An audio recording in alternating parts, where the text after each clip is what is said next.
everybody. Happy Sunday. Happy Easter. It's great.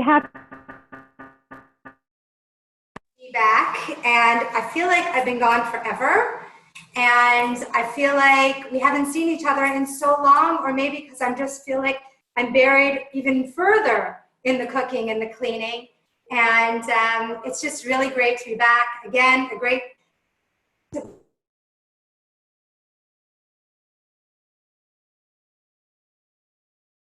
Roll up into nothing. Can everybody hear me? Everybody can hear me? Thumbs up? Yes, yes, awesome. Okay, well, I'm here today for an hour to teach you and to hopefully lighten up your Pesach and let you feel like we're at the halfway point and not everything has to be enrobed in matzah to make it Pesach oriented, okay? So I want you to still feel a little bit more levity. I know myself, yesterday was a difficult day. I felt like I just wanted to run for the hills, and it's challenging. We all have our moments, and I just sort of escaped at night when the streets were completely empty and just walked and ran and just sort of like, and it was so spooky actually because there's really nobody on the streets. Nothing is moving, no cars are moving. And for all those who are out there, I'm talking about Ra'anana, Israel. And it's, the weather is gorgeous. It's springtime. It smells like heaven outside, which is such a chaval, as they say. Enjoy the smells because we're being quarantined because of Corona. So I feel like I've been living like this for weeks and weeks and weeks.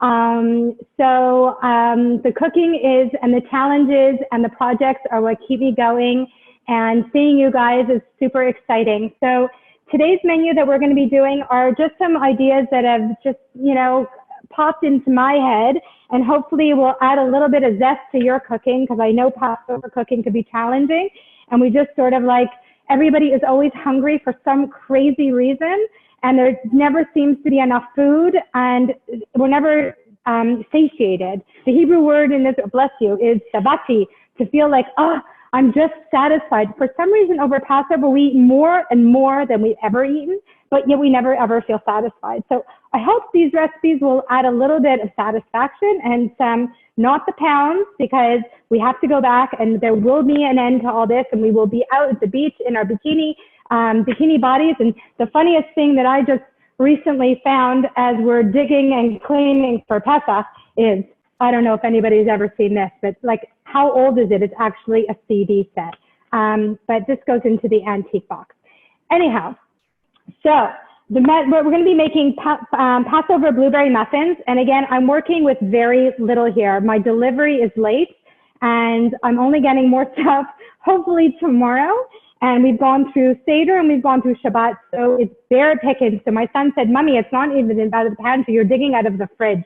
And I'm digging out of my freezer, which I pulled out blueberries.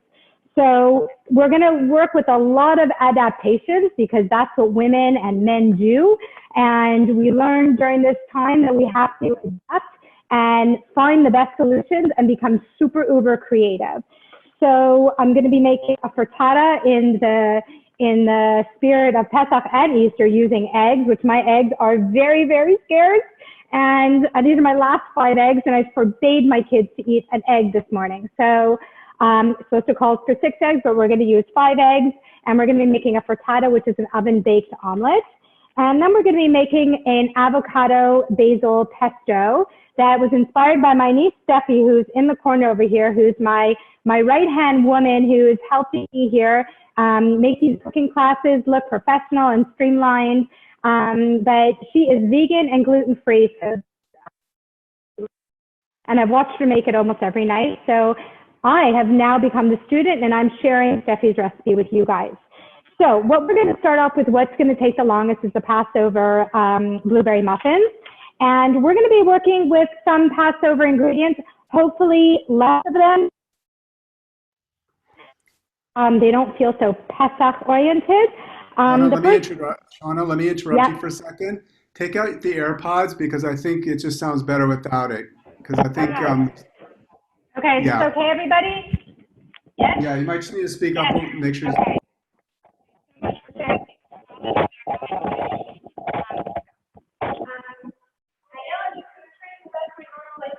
No, no, not working. Steffi, can we help out there?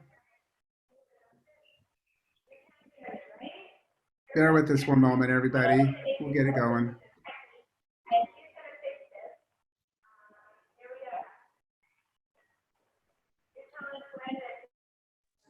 Is it working now? Can you hear me? Yes. Yes, we got thumbs it. up, everybody out there. Yes, thank you. Round of applause to Steffi. She's not only a cook, wait, pull her out. I'm gonna pull her out.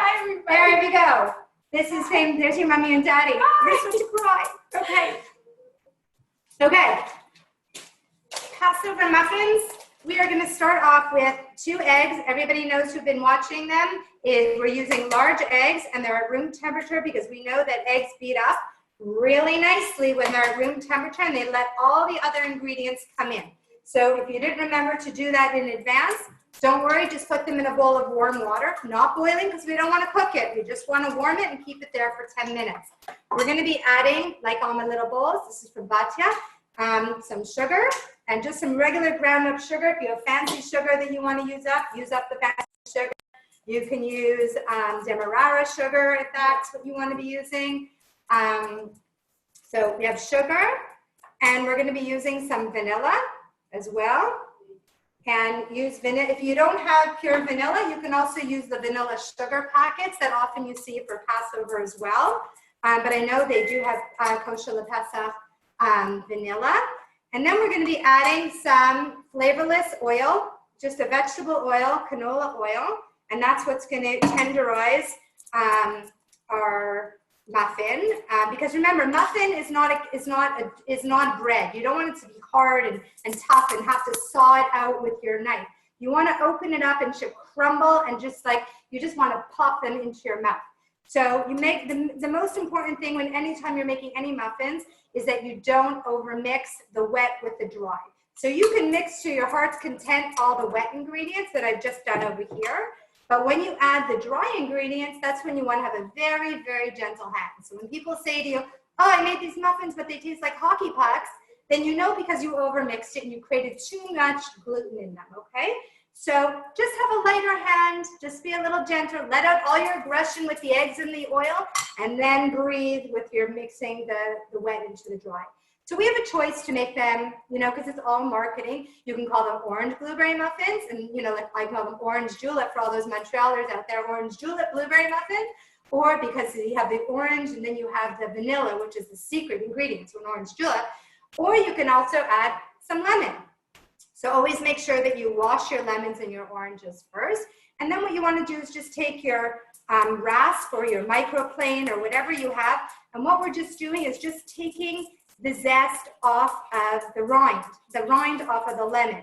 And I find in Passover, you want to mask the flavor of cake meal. Cake meal, it tastes like sawdust. Like sawdust tastes like dust. You know, like matzah tastes like dust.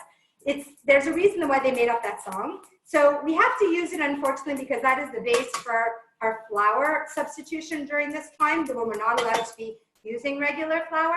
So just try to find limit it and find ways to mask it and pull out the benefits of it, which is like a lesson of life. Find the good in something and just accentuate it. So we put the lemon, the zest of 1 lemon, and this is not garbage, guys. What you do is you roll it on the counter or sit on your phone or play with your kids, pass it back and forth, literally get the juices rolling, or if you're really lazy, stick it in the microwave for 20 seconds, and that will literally get the juices rolling, and then we're gonna cut it and pry open all that juice. So we're gonna be coming back to that. So no such thing, just because it's naked doesn't mean it's not good anymore. So we've zested our lemon.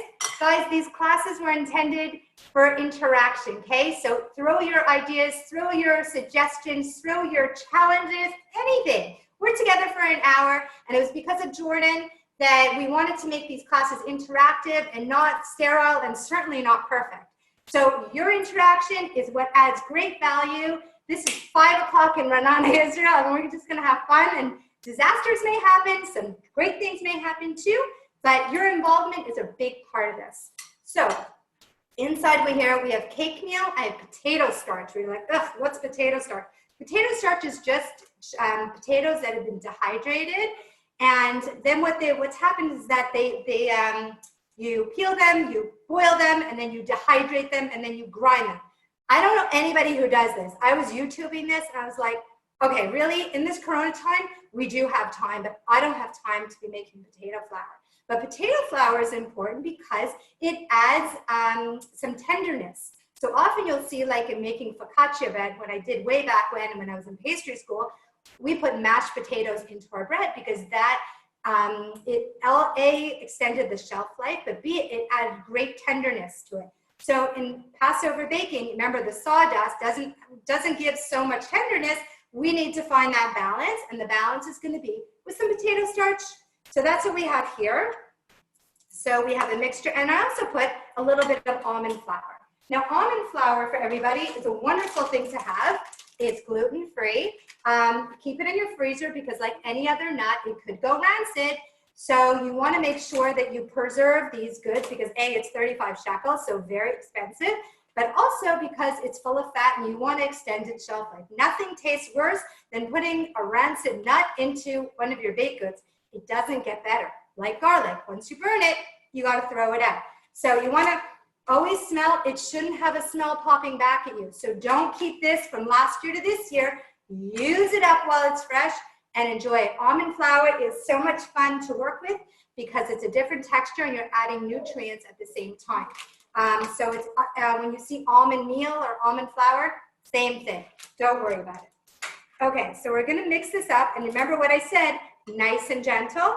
And I have some frozen blueberries here. Now, if you had other frozen, things that you have, A, don't put strawberries. Strawberries turn like mush in here. You could put, if you want, you could put some chocolate chips. That always works. I wouldn't necessarily put the lemon zest though in. You could do chocolate chips. You can do raspberries are delicious. You could do that. That's another idea. So you want to put them in. Questions here, real quickly. How much oil and nut-free substitute? Here's the recipes. The recipes should be online, but it's a half a cup of oil, a half a cup of sugar, 2 large eggs, a half a teaspoon of vanilla, and zest of 1 lemon. And it's a half a cup of matzah cake meal, a quarter of a cup of potato flour, 2 tablespoons of almond flour, a half a teaspoon of baking powder, and 1 cup of frozen blueberries. You can also add some chopped up walnuts in here. My kids wouldn't eat them if that was there, but you can do it. I love chopped walnuts inside a blueberry muffin. How about a nut-free substitution? Nut-free substitution. You just omit the almond flour entirely. No worries. Okay? So just so you see, I'm mixing this up very, very gently. Okay? Very, very important. And you're going to notice, on my grocery order, I ordered cake meal to come from the supermarket. And Friday morning, I'm unpacking. I'm like, there's no cake flour. Not even Friday morning. It was the day of the Seder. There was no cake flour to be found.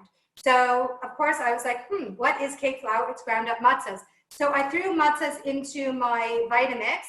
And just so you know, 4 boards of matzah makes 1 cup of cake meal, okay? And cake meal is just a finer flour of matzah meal. So if you have matzah meal already, throw that into your Vitamix and or your food processor and just grind it up even more so it's more light and airy, okay?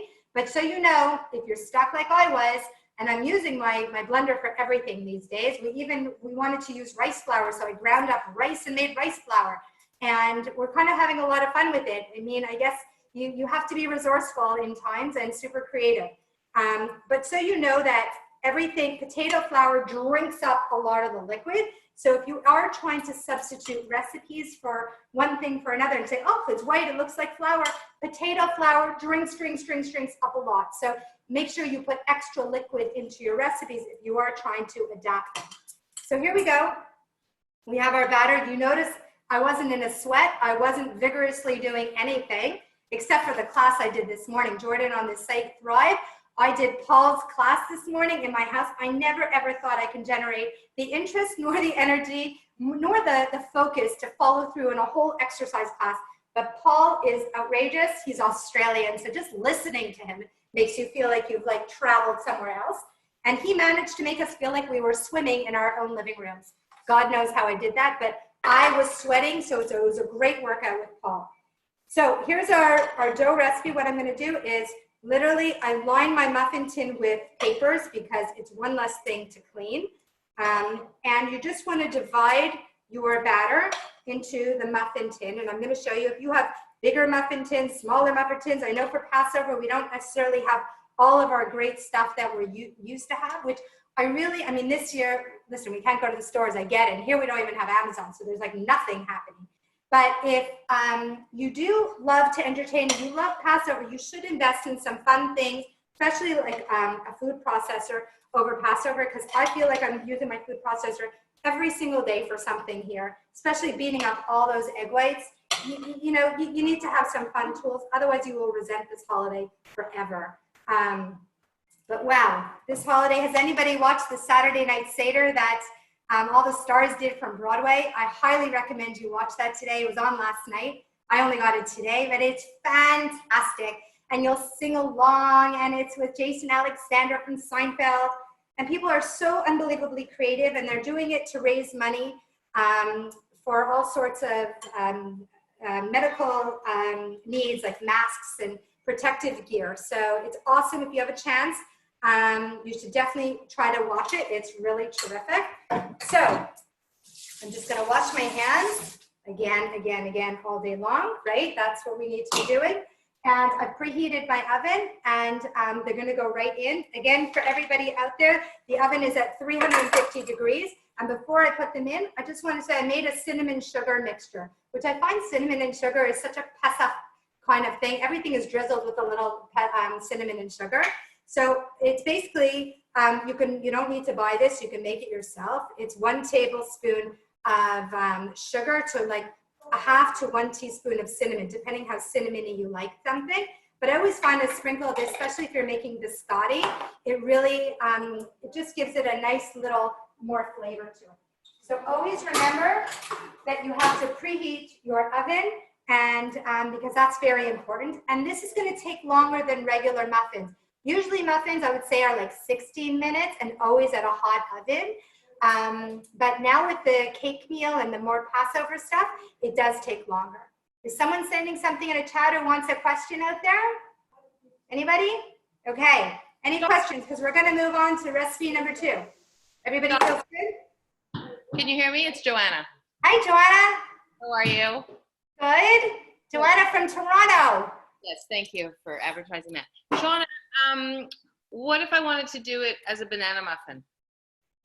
As a banana muffin, I need to send you a banana muffin recipe. Okay, so I can't just like substitute. I know, because bananas, you need to mush them up together, and having blobs of like banana in it, not the best thing. It's already a different texture to begin with. Let me send you a banana recipe, and Okay. that will be better. No problem. Thank you. Yeah, bananas are very good for Passover recipes because they have such a strong flavor, and they mask that cake meal flavor. So anything that is strong, and it also has great moisture. So it's very, very forgiving. So I will send that. I'll send it to anybody who wants it. Happy to do so. The next recipe we're going to go on to is the frittata. And the frittata is where my little eggs, and everybody who knows who's been watching, I always keep my eggs in a box here because you want your eggs to stay away from everything else in the fridge. They are very porous and they take in a lot of the smells. So you want to just always keep them separated. And here in Israel, the boxes are really gross. So the second you come home, you want to transfer your eggs into the box. So again, my eggs are at room temperature. So here's one, and I'm using large eggs. And a frittata, has anybody here out there made a frittata before? Hands up, anybody? Yes, I'm seeing a hands up. Yes, no, Selena said no, she has never made one. Okay, well today I hope after this, you will make one. This will be your Corona experiment. I would leave little notes in my cookbooks all the time, and they represent different periods of time. So, Passover spills out, invitations from bar mitzvahs or simchas or things that are happening. So I know this is going to be a period we are all going to remember for the good and the bad, but, it's going to be significant. And I think that we're in it. It's hard to realize and have perspective right now. But I do know, like, slipping the Corona the Corona blueberry muffins I made, you know, or something like that will just bring a smile like you did this, you got through this, and you discovered how to use your computer, which is awesome, right? I know for me, that was on my bucket list of things to do. So who knew? I didn't know I would be traveling with my computer everywhere. So I have my eggs in here, and I have to have my milk. Here is my milk. And again, use whatever milk you have. If you have cream, yalla, it's going to be delish. It will just make it richer. But again, we're trying to watch the waistline a little bit here. So this is my little beater. You see how fast I can beat, just like this. Just take your whisk. You don't need a plug, because I hate plugs because I trip on them all the time. And so here we go. Less is more. And we've aerated our eggs. Now, a frittata, like an omelet, is a great opportunity to get rid of random stuff in your fridge. And boy, oh boy, after Seder and Shabbat, I'm sure you have random things in your fridge. You have a half of a roasted pepper, or some broccoli left over, or even maybe some smoked salmon. Maybe you even have half of the herbs are good, half the herbs aren't good. So I'm gonna challenge you to look through your fridge to find out what you have. And I told you, I didn't have very much. I had a bucket of fresh spinach. So I just sauteed the spinach with nothing in it, just to soften it, because when you're adding ingredients to the frittata, which is just a fancy way, an Italian way to call it an omelet, you don't want to add extra water to it because it's just going to be runny, right? So you cook your vegetables beforehand. So if you have mushrooms, like 5 mushrooms, saute them up, put a little garlic in them, yum, yum, yum. You could put spinach, you can slice up some red peppers. I had none of the above. So I have some spinach. I did, because I really believe you eat with your eyes, and green is yummy. Yellow and green is a beautiful mix. I have some green onions, because I love green onions. Remember, you can use the whole thing. So that's what I'm going to be using with. I have some cheddar cheese. Notice all the different colors of cheese. I had my kids open and close cheese all day long. So I took all the pieces of cheese and cut them up, and then they become part of my next dish. So it doesn't matter, the stronger the taste of cheese, the more interesting your frittata is going to be, okay? So stay away from the mozzarellas, not so exciting, but if you have some sharp cheddar or some Swiss, Emmental, something like, wow, that's really good. Even if you have some feta cheese, or if you have some goat cheese, look at this as an opportunity to pull it all in. Okay, so what we're going to do, I'm going to have Steffi, we're going to go over to the stove. We're going to be using a frying pan, and the frying pan has to be something that can go into the oven, okay? You can see how big it is from the shape of my head. But depending on how many eggs you are going to have, you're going to need that many bigger of a frying pan. And the frying pan, better if it's non-stick, because you don't have to use as much oil into it, but whatever, you do what you have to do. And preheat your oven as well. The broiler should be on as well, okay? So we're going to start cooking it in the saute pan, and then we're going to move it into the oven, and it's going to finish off in the oven and puff up, hopefully, okay? So here we go. We're going to walk over to the stove, and here we have Stephanie. She's videoing my stove, which, as I'm looking very closely, is not as clean as it should have been. Here we go. So putting some olive oil. And again, not very much, just a little bit. Remember, it's not swimming, just enough, because I want it to be able to come out of the pan, okay? That's an important thing. So just enough to cover the bottom of the pan. And if you want to taste the butter, you can always use a little bit of butter as well. Butter and olive oil are really nice together, because you'll have the flavor of the butter, but without it, the olive oil will temper it from not burning so fast. What we're going to be adding is some chopped white onion. Again, if you didn't want to use the white onion, you can use some of the green onions as well. I'm going to do a little bit of both because, again, you know, more variety, more interesting. But if you have leeks, you can throw some leeks into there. You can do some shallots. A shallot is a cross between a garlic and an onion. You can do whatever you feel. If you don't like onions at all, like Steffi, don't use them, okay? So here. I'm going to just saute a few onions, not very many, and I'm going to use some of my green ones, because I told you, you eat with your eyes, and you can saute them all. And notice that there's not a lot of olive oil in here, because I don't want it to be a puddle. I'm not looking for that, okay? I'm just looking to saute my onions and give it a little bit of some seasoning with a little bit of salt, and the salt will help draw out the water out of our onions. Remember that onions are full of water, and some freshly ground pepper, which I love. Okay, and wow, and feel already that you're nourishing. Okay, we're gonna be adding, remember our chops, just so you know, this was 2 cups of fresh spinach that I cooked down, but if you don't have fresh spinach, and back into your freezer, because that is a possibility, you can just put a few, like here they come in balls, like spinach balls. You can defrost those and make sure to squeeze out that water and put that in as well. So this is going to be a green and yellow exciting dish. Again, if you have arugula, kale, you know, these are all options, okay? There's our spinach. Whoops, one more piece. Okay. Let's saute this up. Now, if you have any fresh dill, you can also add that as well. What we're going to be doing is adding our wonderful egg mixture. And if I had some fresh dill, I'd add the dill mixture into here. But you can put any herb that you want that, like some fresh basil, but we're going to be making a basil pesto next, so I had to save it for that. So we're going to put our beautiful, you see how gorgeous that is? Our egg mixture.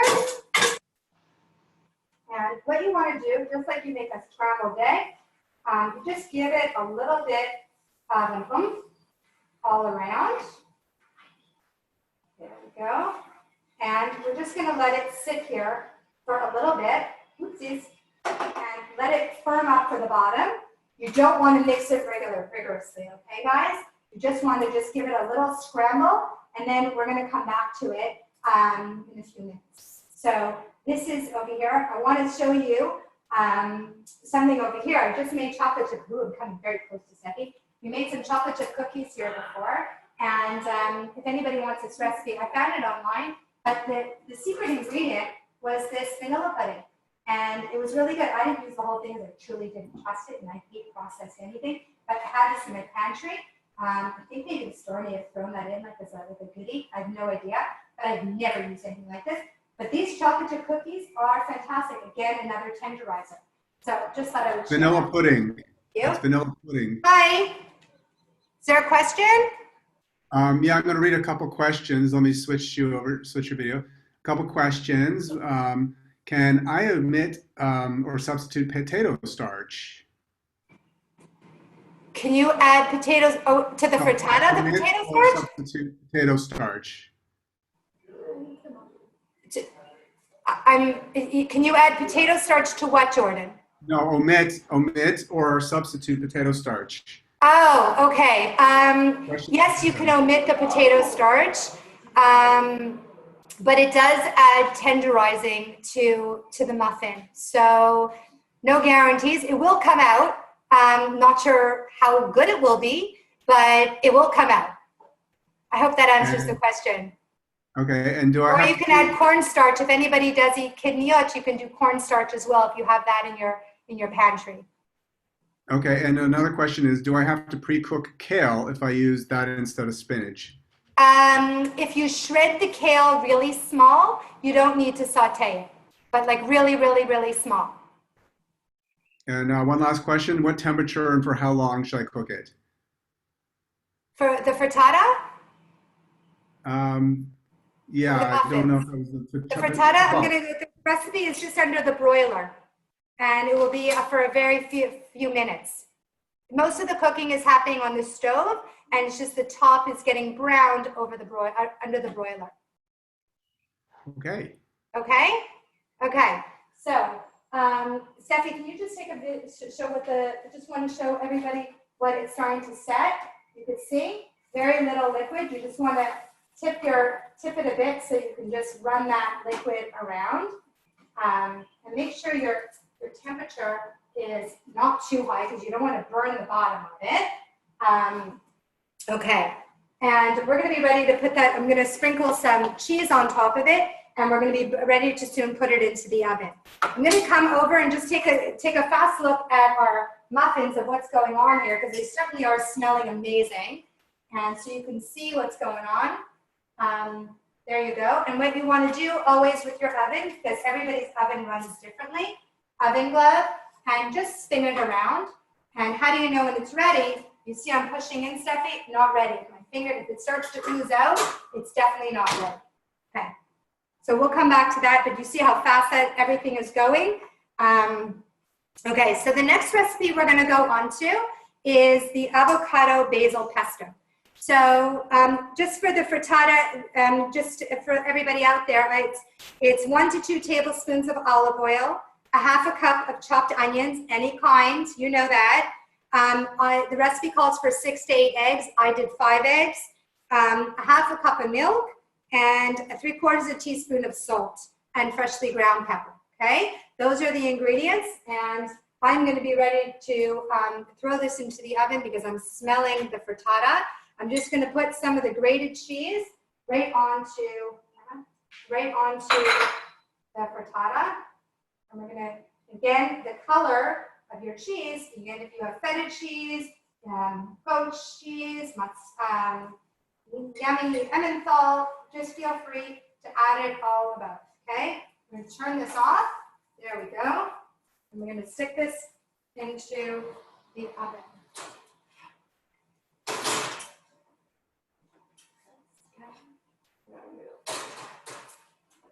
Now, if your handle to your frying pan, it's not showing. Hi, it's your phone. If your handle to your frying pan is wood, what you want to do is just wrap it with tin foil. So, and then put it into the oven because you can't put something with wood directly in because it will burn. Okay, so just wrap it with tin foil and it will be totally fine. Okay, so the next recipe we're going to go on to is the avocado and basil pesto. And we're going to be doing that all in a food processor, which is right over here, which you guys can see. Now, you can eat this pesto all year round. You can just smear it on matzah if you want to. It's really quite delicious. Or what you can do is you can use, if you're doing kidneyot, we have rice noodles, and I'll show you how we just basically throw boiling water over them and they soften up. And they're a wonderful, wonderful staple if you do kidneyot. Otherwise, I know there's Passover noodles you can use. Or what you can also do is a zucchini, and you just basically stick it through your spiralizer, and you can make a pasta out of zucchini. And that's a really, really nice, a nice thing to do because you're not getting any of the starch. And but you need skinny zucchinis. You can't get the fat ones, at least not through my little, that's like a pencil sharpener. But this is a really, really fun thing to do. It's a great way to get kids involved. But then make sure that when you are sauteing the pesto with the zucchini strands, don't salt it, because if you salt it right away, then it's all gonna get completely soggy. It's gonna lose all of its oomph to it. So you remember, because salt draws moisture out. So, so these are 3 options what you can use this pesto on. Pesto is basically, it comes from the word pestare, which means to pound something. And really, it's a generic word for anything that's like a paste that's super, super flavorful. So what I like to do is this for Passover, this is a celebration of spring. You want to make sure that everything comes alive, and again, that you eat with your eyes, that things should look beautiful. So what you want to do is use fresh herbs. And so when it calls for basil, you're not using dry basil, something out of a spice. You're using a fresh herb that comes from the ground. And everybody knows I love to preserve my herbs, treat them like a plant, put them in a little bit of water, and throw a shower cap on top of it. If you see it, you will use it. So if you want to make a pesto out of this gorgeous flat leaf parsley, you can do that as well. I was lucky because I ordered way too much basil. So I have so much basil. So that's what we're going to be using. So I'm busy not thinking, but the fastest way to get the paper right off the garlic is called bruising your garlic, and there's our garlic. So all of our ingredients are ready, what we're going to be putting in. I have beautiful basil that's all been washed and spun dry. I have a half a lemon, which you know that we rolled it on the counter. And we're going to use a fork to pull out its juices. And I have these 2 little avocados. These are tiny, tiny avocados. But what's wonderful, we're eating avocados nonstop here. So this was a gift from Tally. You can preserve your avocado in this cute little case. It's so cute. Such a cute little like stocking stuffer. Anyhow, Tally, thank you for giving us this. This is so being used because we are eating avocados nonstop here. And avocados are so versatile. They can go salt, they can go sweet. I love it with the lime and the lemon. 1 second, guys. I'm smelling the muffins, and I gotta get my mitt on. Okay. Here we go, everybody. My nose was right. There you go. Can you see the height? That's from the baking powder, okay? So you remember, you always want to cool something when there's air circulating underneath it. You don't want to put it flat on the counter because it will sweat and get all wet. So I'm just checking on my frittata over here, and just needs 1 more second. Just gonna make sure it browns a little bit, remind me.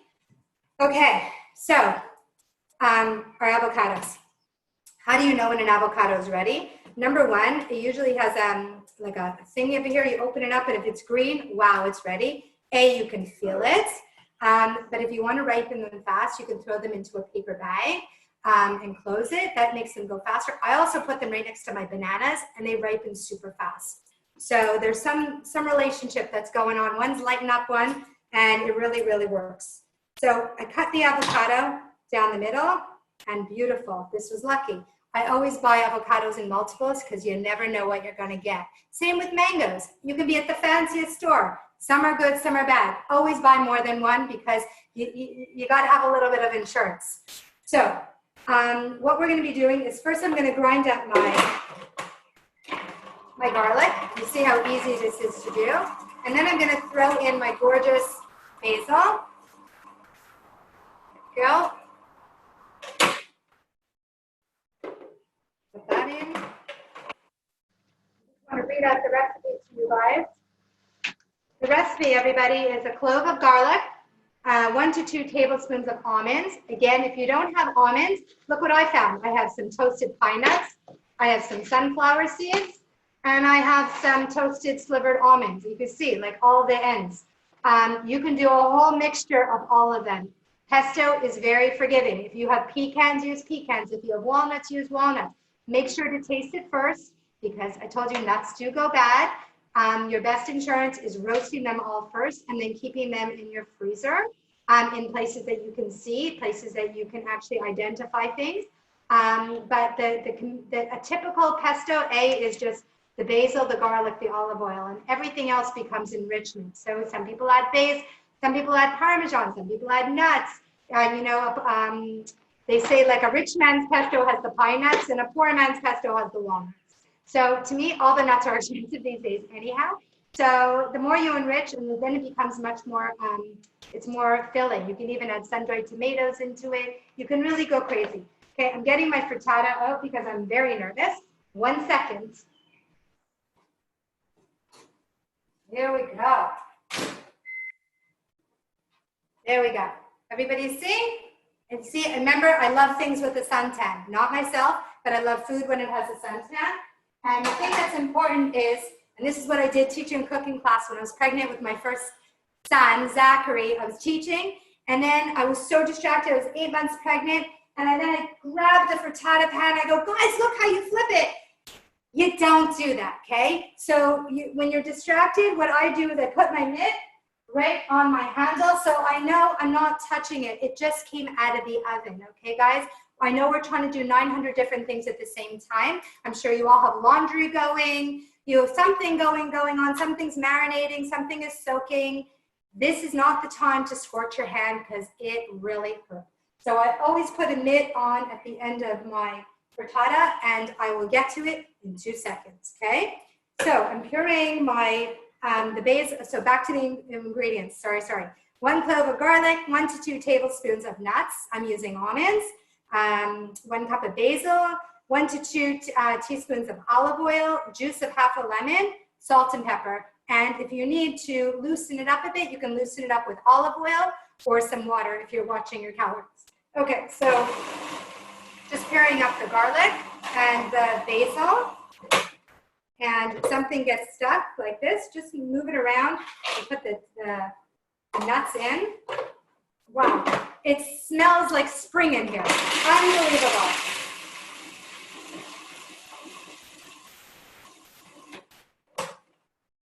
Now, you can add Parmesan cheese in here. I would add like about 1/4 cup of Parmesan cheese if you like. We're going to add the avocado is going to add a great richness to it, and of course some more green to it, which will be beautiful. It'll be delicious. But I'm just trying to show you to be versatile, that you can throw other things in here as well. If it wasn't Passover, you can put some miso into it if you want the cheesy flavor of something. That's another thing, if you don't want the cheese. Okay, so we're going to take our lemon. Remember, you take a fork, nothing fancy, and juice of the lemon, and a little bit of some salt and pepper. Here's the pepper, and the salt is somewhere here. Here we go. I love pepper, but remember the garlic could be sharp also, so it could be peppery. Here we go. We're going to see how gorgeous the color is. And I'm going to add a little bit of olive oil. You gotta take this out. Yeah. Okay. Wow, it smells like heaven in here. And you don't want it to, I like it when it still has some texture to it. You don't need to have it completely pureed, because you like to chew. You know, I'm not ready yet for dental soft foods. So right now we still have the ability to chew, and I like that texture. I think it adds a nice variety to it. So what I told you is that the rice noodles here, which my kids adore, basically what I did, they start off like this, guys. They start like this, completely inedible, okay? And you want to make sure you cover them very quickly. They're very hard. Here we go. They look like this. Like you kind of can't even imagine what you could possibly do with this. They're so inedible, but they are really delicious. What you just need to do is fill your kettle up, pour boiling water on top of it, and then you get this. Okay, that's all you needed to do. So what I'm going to do is I'm just going to strain the water. Strain the water. Here we go. So our noodles, see, everybody sees? They're totally edible now, which is hard to believe. And then what we're going to do is we're going to put our beautiful pesto on top and smush it all around. And you can always garnish this with some fresh chopped tomatoes, some pine nuts, because it's always good to garnish what reflects what's actually in the dish. So if you have some more, some shredded basil, you can put that on top of it. That's a nice idea. Here we go.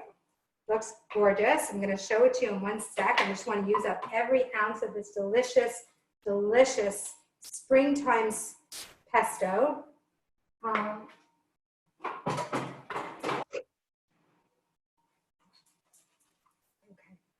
Can you pass me one of the ceramic bowls down below? Here we go. I'm going to plate it so you can see, because here we go.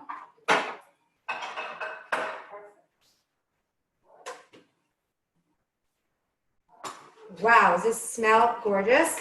Here we go. Delish. And this is an easy supper. You can garnish it with a few of these. Everybody can see how beautiful it looks. And I'm going to put a little bit of my fancy toasted pine nuts, because I can. Because again, you give it texture and it all fits within the same theme. Here we go. Can everybody see? This is this. And I want to show you how gorgeous frittata that happened. Does anybody have any questions? Anybody?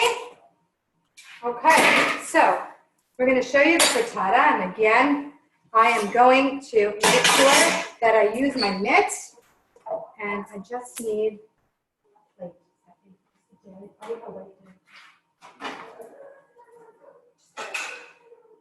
go, there we go, I just did it. Here we go. Yeah. We're just going to slide this.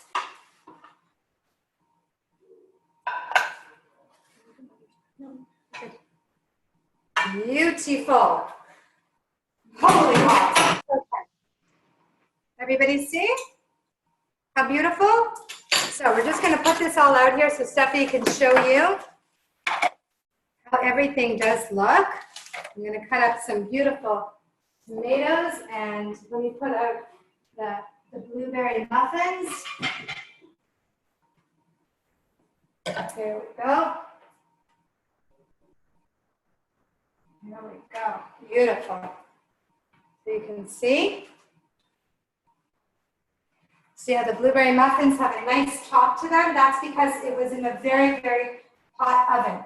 So if you want to make sure that your muffins get nice, beautiful tops, you just want to put them into a nice heated oven. I'm going to dry this off. There we go.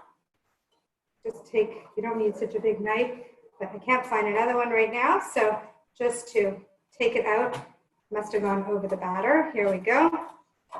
There we go. There we go. And remember, you always want to cool them on an elevated space. And these muffins are great. I mean, if you can keep them on your counter, fantastic. If you want, you can make a big batch of them and you could freeze them as well. Here we go. Sorry, it's a really bad knife. Here we go. Okay? So I hope you can see everything. I hope this brings a little bit of some inspiration to the rest of your Pesach. And I'm around. I love your comments. I love your questions. And I love the requests. So I thank you guys for being here.